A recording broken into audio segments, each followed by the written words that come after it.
What's going on, family? Hey, welcome to another edition of the Purpose Experience, brought to you by none other than Cornerstone Media Consultant and Winning Paradigm. Listen, we help believers who are leaders learn, live in, and leverage their God-given purpose. And today, my friend, I'm telling you, it is going to be a blessing to your heart, because when you hear the story of this trailblazer that we have the opportunity of talking to today, you're going to realize that no matter what stage of purpose you're in, it's going to bless you. On August 21st, 2022, three young black female athletes exuded a tremendous amount of black girl magic when they made history at the U.S. Gymnastics Championships in Tampa, Florida, by sweeping the podium.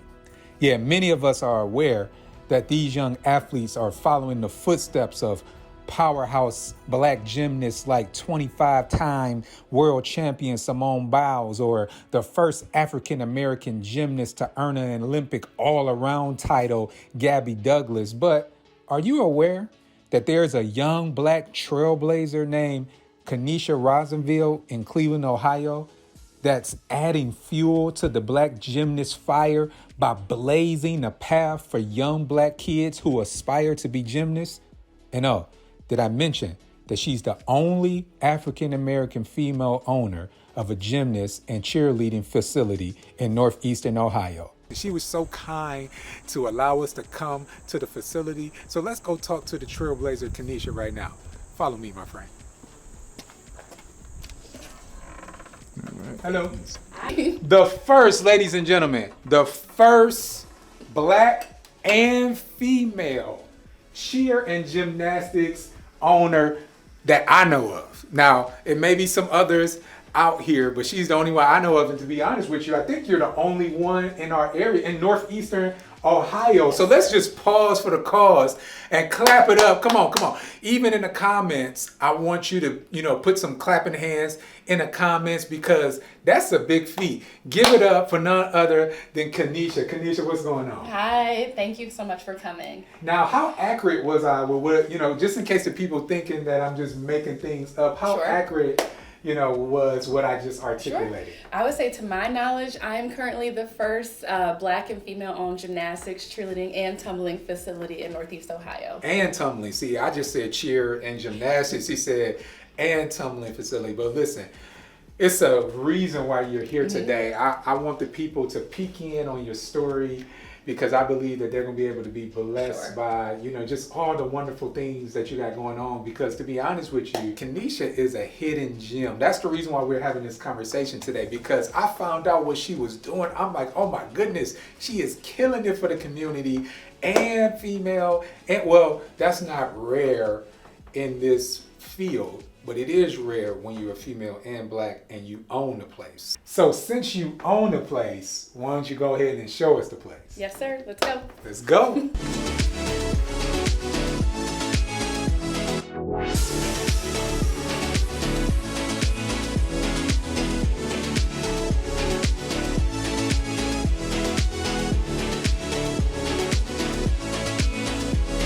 All right, so Kanisha, I gave them a snapshot of, what you got going on. But if you don't mind, kind of let the people peek in on exactly how did you even get started? Like, how did this become? Because to be honest with you, it's very rare. We see the Gabby Douglases, Simone Biles, who was it back in the day? Dominique Dawes. Dominique Dawes, right? But how, what was your inspiration, and how did you end up, doing this gymnastic thing? Sure. So actually, all thanks to my mom. She was actually a single mother that enrolled me in gymnastics at the age of 2. So I have been tumbling, flipping, cheering for about 30 years. And when I first started, I noticed that I was the only black gymnast in competitions and meets and practices. And I honestly never felt fully comfortable. I felt as if I did not belong. I looked different. My hair was different. My down to my body was different. So I never felt super comfortable in gymnastics until I had like a black coach, or was following Dominique Dawes, and I said, okay, she can do it, I can too. And I knew that when I was in a position to be able to open up a gym, I was going to do it, and that's what I did. So was Dominique like your inspiration? She was. Dominique Dawes. She was still my favorite gymnast back then. Like you said, we have Simone Biles, we have Dominique Dawes, we have Gabby Douglas and Simone Biles now, but 10, 20 years ago, it was definitely Dominique Dawes.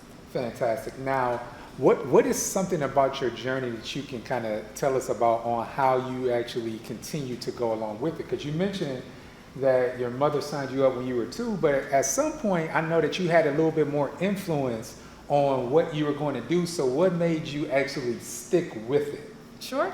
And 100% I'm pushing passion and prayer in a pandemic. This world right now is really hard to keep a business standing, and since 2019 we've been here. I've been coaching classes. I have actually over 60 gymnasts, and about 99% of them are African American. So it's a blessing to be able to serve our community, and we're much more than just a gymnastics facility. Parents, they come here, they're relaxed, they're comfortable, they see me coaching the girls, they see our interactions, and they feel comfortable too. Coming from bigger gyms, they come to us. They see what we're doing here and how confidence in the girls are being instilled, social skills are being instilled, and of course learning gymnastics. Fantastic. Like a cheating back, cheating. Is that how you learn how to backflip? Yep, that's how they start off. We have a couple different trainers so for if you need to learn how to do a backflip, this is your tool right here. So what is it that this actually helps you with? So it helps with a number of different things. It helps conquer that fear factor that some kids have of going backwards. It's a little bit easier to tumble forward. You're forward facing, you can see it, but going backwards is that blindness of where my hands are. So this actually gets kids comfortable with going backwards, being able to hold their body up, do a handstand when they come over. So what are these bridges? Handstands. A primary key skill in gymnastics is handstands. So what I do is our girls also learning colors too. They will actually place their hands on the blue, and I help them kick up to a handstand. So gymnastics has always stuck with me. So since 2 up to 32 is something that's always been my passion. Even when I was a teen, I struggled even more so. Bodies are different, emotions are a little bit different, and again, I never really felt that I fully belonged. I never had a coach that looked like me that stayed too long. So I knew this is something that I needed to do when I was in a position to do so. Even going back to early college days, a little bit different, being a little bit more diverse, but still something in me kept saying, keep going, you have to do it. I know what it's like to not have gymnastics, so now it's with me. The reason why my gymnastics career ended was because my mom could not continue to afford the tuition. So that was hard, being raised by a single mom, she's struggling trying to make ends meet, coupled with paying for gymnastics competitions, leotards, equipment, and at some point, the gym that I was going to, they could no longer serve us anymore just due to financial reasons.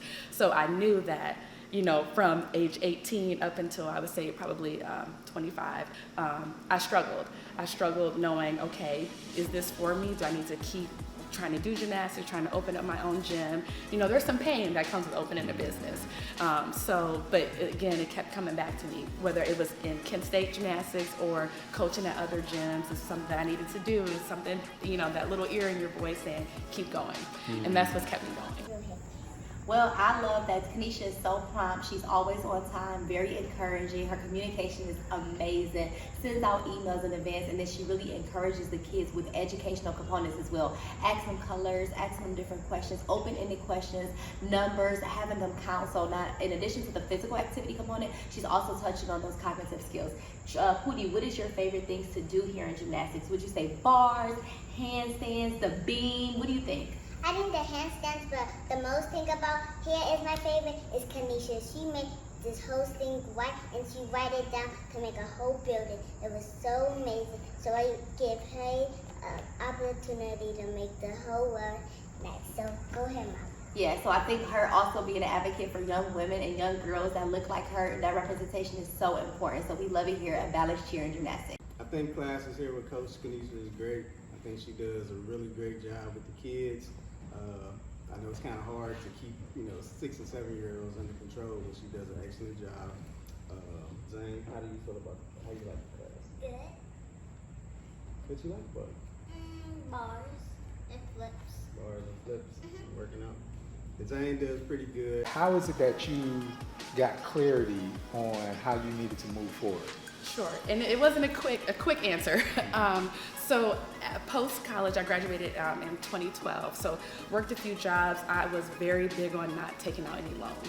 I was going to pay for this gymnastics gym by myself, and I did. I worked several jobs to save, had the down payment, buy all of the equipment, and trying to find a set space. So I originally started off at a daycare, hosting classes weekly, lugging equipment in my car, me and my mom hustling and bustling with that equipment, and I found that was not going to work long term. Fast forward to 2018, I started coaching classes at the Word Church, the multiplex, and that was great. That was great for a season. I was able to get more momentum with the interest of the classes, but again, lugging equipment, carrying bouncy houses, like all those things. So really I had to sit still for a season and pray about where does God want me to be. He wants me to have my own space. He wants me to be able to open and close, do things as I see fit, bring as much equipment as he will allow me to have, and that's what we did in 2019. For about 18 months, we were inactive, and that was hard. Sometimes he makes you wait to get to where you need to be, and that's exactly where he had me, in that place of waiting. And for any future business owner, any entrepreneur, that waiting period is critical. You hear God, you see God, where does he want you to do, what does he want you to spend, and that's how we landed for the last 3 years, set here. So what were you doing during that waiting period? A few tears, a few tears. It was hard because sometimes you want to move before God. You want to move fast. And it is hard for me to sit still. And I think that's why he had me in that waiting period to be able to be successful now, to start small and grow. We actually opened in 2019, and a few months later, the pandemic comes. So that rocked us a little bit, but now we're back opening more classes, being filled to the brim with things. So he's here, and we're still doing what we need to do to serve Cleveland. Oh, fantastic. Now, what advice do you have for someone who may be in a similar predicament where they're in the midst of that waiting period, right? Like, do you have any advice for someone who may be in a similar predicament? Yes, sir. Pray for patience. So sometimes what we think we need to do right away, again, he has us in that waiting period. So pray about patience, and also pray about what you're going to do once you get it, because it's going to come. It's going to come, but what are you going to do when you have it? How are you going to navigate the influx, because it's coming? Kind of talk to us about those different programs that you have here at your facility. Sure. So we start at age 1, which is our Mommy and Me class, and that is ages 1 to 2, where I love that it's a parent-child class. Moms and dads can come with their little one, walk on the beam, help them on the bars, really jump and have that interaction. Like I said, this is more than just a gymnastics gym. We are cultivating our future here, and I love to see the parents come in. After that Mommy and Me, Daddy and Me class, we move up to our Tiny Tots class, which is ages 3 to 4, and that class is offered a couple days a week, and that class is instructor-led. So there are no parents actually in that class. I have all of our little ones, and they really, really gain confidence walking on that beam, running, tumbling, jumping, having a ball. Next up, we have our Tumble Stars class, which is ages 5 to 7, and that is where my quote-unquote big girls, they get it started with their gymnastics. They are really doing their cartwheels, handstands, back handsprings, working their way up to intermediate to advanced skills. And then lastly, after that, we have our fantastic flips class, which is ages 8 and above, and they really focus on the advanced skills. So we're doing back handsprings, round offs, handstands, you name it.